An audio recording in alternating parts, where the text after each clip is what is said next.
got no tights. I just wanna fuck all night. Yeah, yeah. Oh, baby, I need to know. ¿Cómo están? Bienvenidos nuevamente a mi canal. Seguimos con física. Estamos en el capítulo 25, corriente, resistencia y fuerza electromotriz. Empezamos. Fuerza electromotriz y circuitos. Para que un conductor tenga una corriente constante, debe ser parte de una trayectoria que forme una espira cerrada o un circuito completo.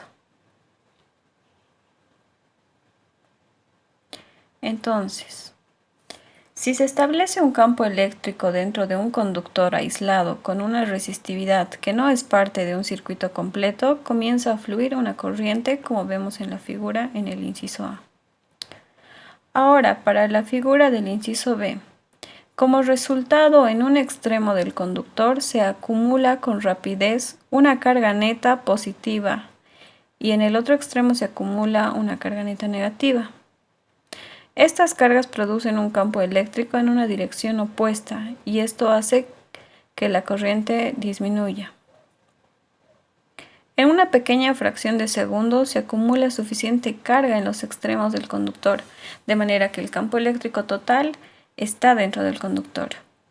Como podemos ver en la figura C, la corriente cesa por completo. Esto quiere decir que no puede haber movimiento constante de la carga en un circuito incompleto.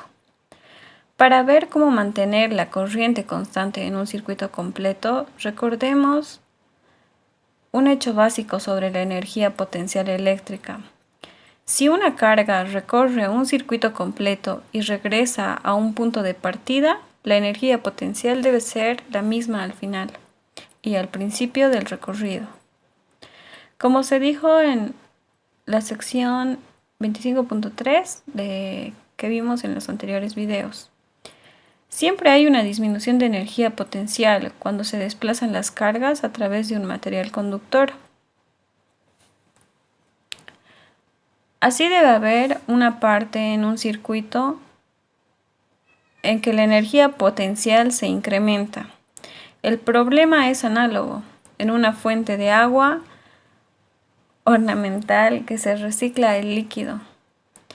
El agua cae desde las aberturas desde la parte superior y forma una cascada de trenzas que se escurre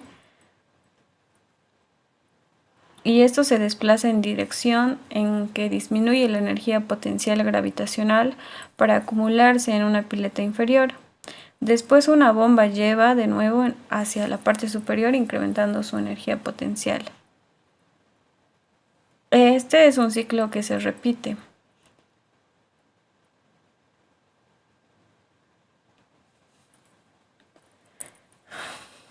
Sin la bomba de agua caería a la base y se quedaría ahí. Fuerza electromotriz. En un circuito eléctrico debe haber algún punto en la espira de un dispositivo que actúe como una bomba hidráulica de una fuente de agua.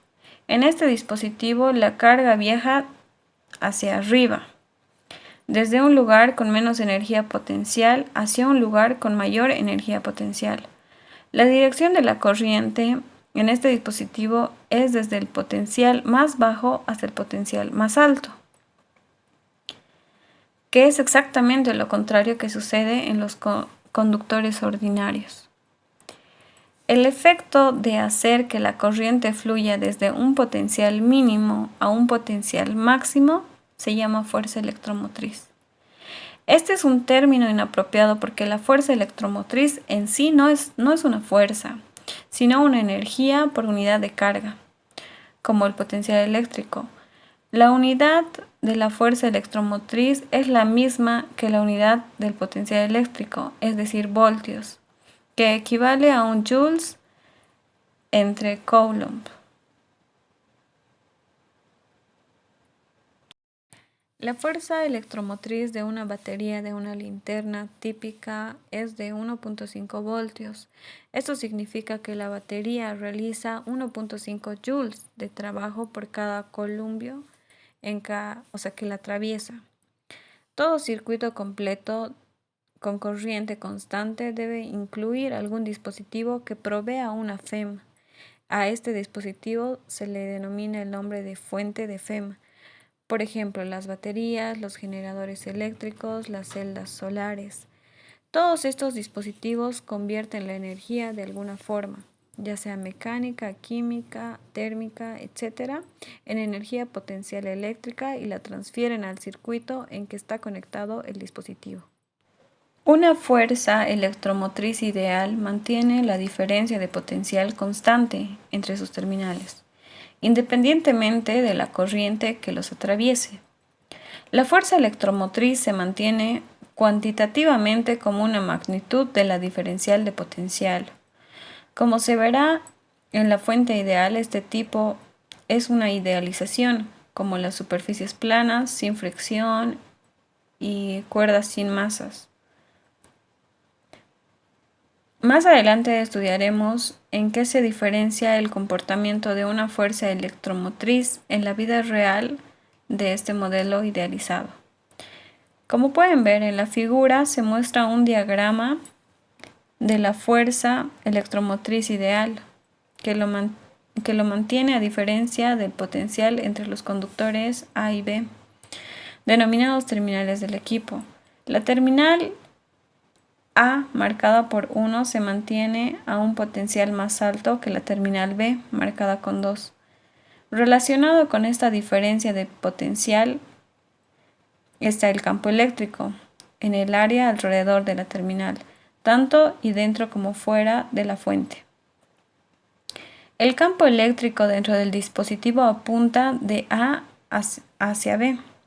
La carga en la fuente está sujeta a una fuerza de un campo eléctrico, pero la fuente también proporciona un efecto adicional que se manifiesta como una fuerza no electrostática. Esta fuerza corre dentro del dispositivo empujando la carga de B a A hacia arriba y moviéndose en la dirección opuesta, por lo que la potencia mantiene la diferencia de potencial entre los terminales. Si la fuerza no electrostática no estuviera presente, la carga fluiría entre las terminales hasta que la diferencia de potencial fuera igual a 0. Si una carga positiva se desplaza de B hacia A en el interior de la fuente, la fuerza no electrostática realizaría una cantidad positiva de trabajo sobre la carga. En la figura que se muestra, vemos un circuito completo conectado a un alambre con resistencia R a las terminales de la fuente.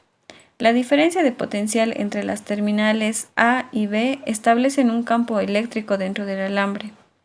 Esto hace que la corriente fluya alrededor de la espira de A hacia B, de un potencial más alto al más bajo, donde el alambre se dobla y persisten las cantidades iguales de carga positiva y negativa en el interior y en el exterior. Estas cargas ejercen la fuerza que hacen que la corriente siga los dobleces del alambre.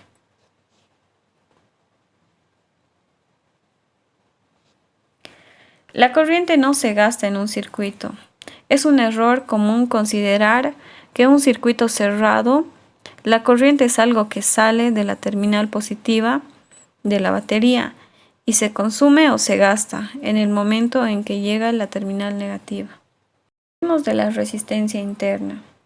La resistencia interna afecta principalmente a los circuitos que utilizan las baterías, como las fuentes de energía, porque las pilas presentan una resistencia interna al flujo de corriente, con lo cual la FEM disminuye al atravesar una pila o una batería. Si indicamos la resistencia interna por R minúscula y la resistencia total del circuito externo por una R mayúscula,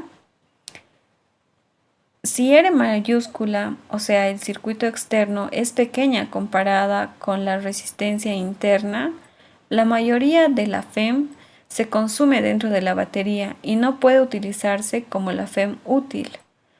Para las grandes corrientes de la batería debe tener una resistencia muy baja.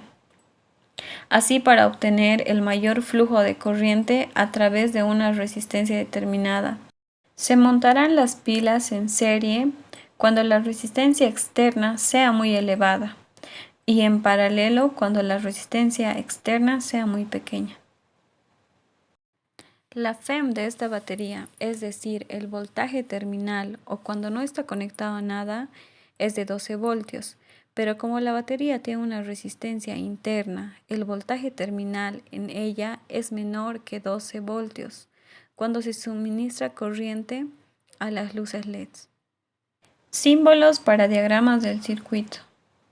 En esta tabla se muestran símbolos usuales que emplean los diagramas de circuitos. En este capítulo y en el siguiente usaremos mucho estos símbolos.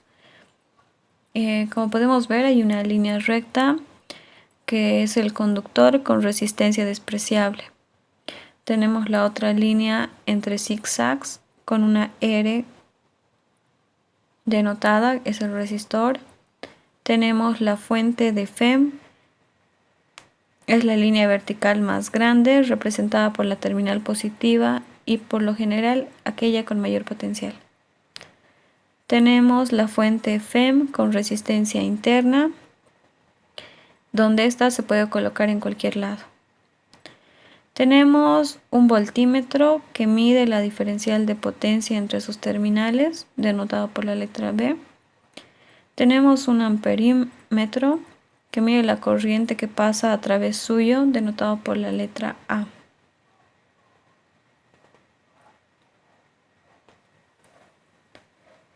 Cambios de potencial alrededor de un circuito.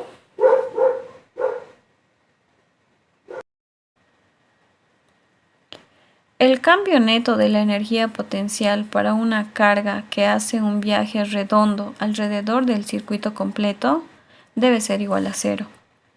Por tanto, el cambio neto de potencial alrededor del circuito también debe ser igual a cero. En otras palabras, la suma algebraica de las diferencias de los potenciales y FEM alrededor de la espira es igual a cero. En la figura podemos observar una gráfica que muestra la forma en que varía el potencial conforme nos movemos alrededor del circuito completo.